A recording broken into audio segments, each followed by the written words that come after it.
ہی توڑ دوں گی. تو اللہ کے پیغمبر نے تو یہ فرمایا ہے کہ نماز سکون سے پڑھو. قرآن میں بھی ہے قوموا للہ قانتین. تو بھئی تم یہ نماز میں اتنا ہلتے کیا ہو, کیوں ہو؟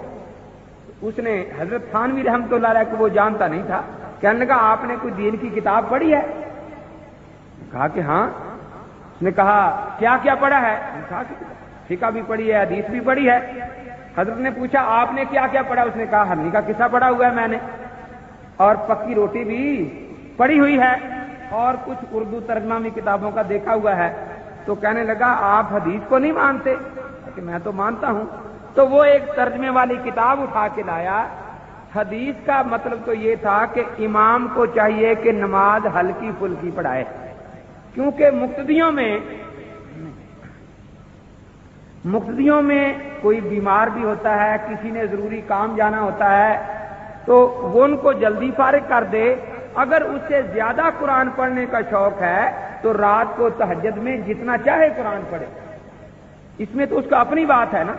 یہ نہ ہو وہ کہتے ہیں کہ ایک جماعت ہو رہی تھی, اتنا لمبا سجدہ, تو ایک کمار بیچارہ جا رہا تھا منڈی کی طرف, اس نے یہ چاول لادے ہوئے تھے گدوں پر. اس نے سوچا کہ بھئی جماعت ہو رہی ہے, میں بھی شریک ہو جاؤں نماز میں. اب امام صاحب جو سجدے میں گئے, ایسے سجدے میں گئے, ایسے گئے, بیچارے نے 3-4 مرتبہ سر اٹھا کر دیکھا کہ گدے کتنی دور چلے گئے ہیں. آخر تنگ آ کر وہ بیچارہ اپنی نماز پڑھ کے چلا گیا. 3 دن کے بعد جب واپس گزر رہا تھا تو گاؤں کے باہر سے گزر رہا تھا. ایک آدمی ملا, کہنے لگا کہ امام صاحب سجدے سے اٹھ بیٹھے ہیں یا ابھی سجدے میں ہیں؟ تو آخر ضرورت مند لوگ بھی ہوتے ہیں. ہاں حضرت صلی اللہ علیہ وسلم فرماتے ہیں کہ میں بعض اوقات ایک سورج شروع کرتا ہوں, پھر کسی بچے کے رونے کی آواز آتی ہے تو میں سوچتا ہوں کہ اس کی والدہ بے قرار ہوگی, اس لیے میں مختصر کر کے رکوع کر دیتا ہوں. تو حضرت نے یہ فرمایا تھا کہ جو امامت کرے وہ نماز ہلکی پھلکی پڑھائے.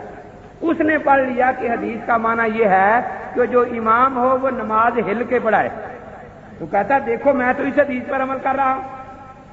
تو بہرحال بعض لوگ جو ہیں وہ صرف لغت کو سامنے رکھ کر ادھر ادھر سے معنی لیے اور کتاب و سنت کا مفہوم سمجھا کہ ہم قرآن پر عمل کرتے ہیں, ہم حدیث پر عمل کرتے ہیں, اور دنیا میں اور کوئی بھی قرآن حدیث کو جاننے والا موجود نہیں ہے. تو ایک تو فریق یہ کہتا ہے کہ ہمیں قرآن کافی ہے, نبی کی سنت کی بھی ضرورت نہیں. دوسرے نے کہا کہ ہمیں نبی کافی ہے, صحابہ کی ضرورت نہیں. ہم محمدی تو ہیں ابو بکری نہیں, ہم محمدی تو ہیں عمری نہیں, ہم محمدی تو ہیں عثمانی نہیں, ہم محمدی تو ہیں علوی نہیں. ہم اہل سنت والجماعت یہ کہتے ہیں, والجماعت کا معنی یہ ہے کہ سچا محمدی وہی ہے جو ابو بکری بھی ہے, کیونکہ سچی محمدیت ہے ہی ابو بکر صدیق کے پاس, عمر فاروق کے پاس, صحابہ اور اہل بیت کے پاس. ان کو چھوڑ کر اگر کوئی نام لیتا ہے محمدیت کا تو وہ سچی محمدیت ہے ہی نہیں. وہ ایسا محمدی تو کہلا سکتا ہے جیسے عبداللہ بن ابی تھا, وہ کہتا تھا میں محمدی ہوں مجھے صحابہ کی ضرورت نہیں. جیسے عبداللہ بن سبا تھا, وہ کہتا تھا میں محمدی ہوں مجھے صحابہ کی ضرورت نہیں. لیکن اہل سنت والجماعت میں لفظ والجماعت کا معنی یہ ہے کہ سچا محمدی صرف وہی ہے جو حضور کی سنت کو صحابہ اور اہل بیت سے حاصل کرے.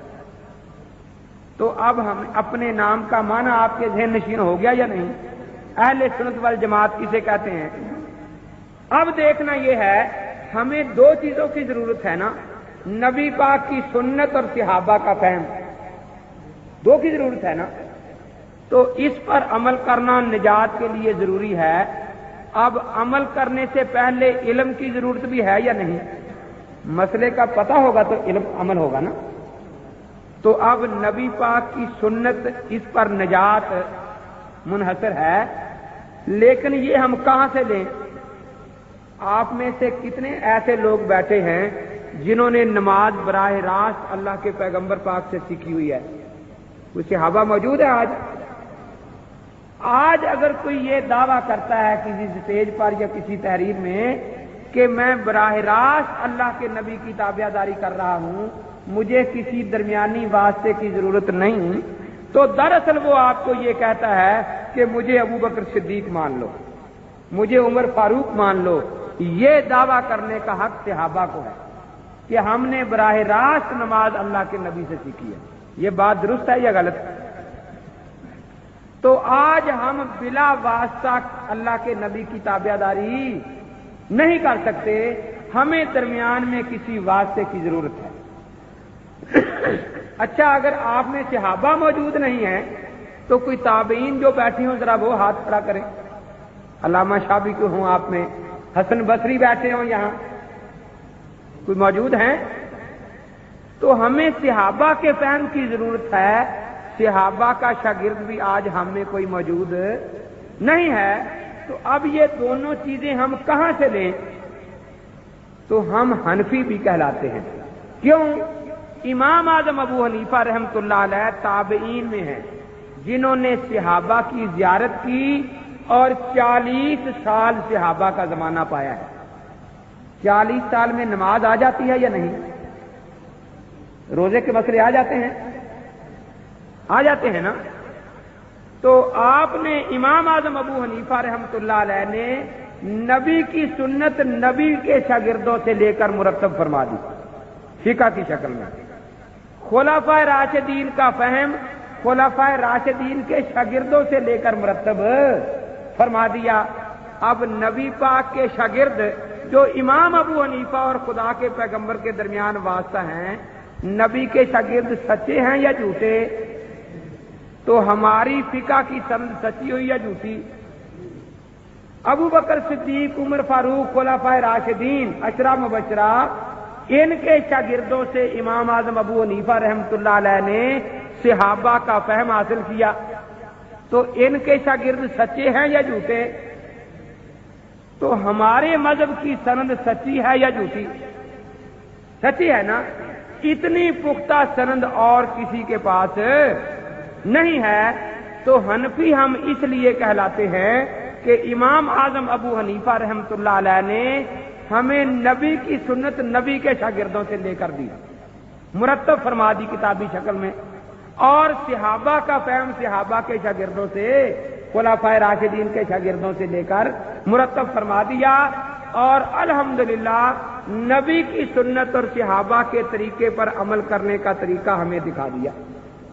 اس لیے ہمیں ضرورت ہے کہ ہم سیدنا امام اعظم ابو حنیفہ رحمۃ اللہ تعالی علیہ ان کی تقلید کریں۔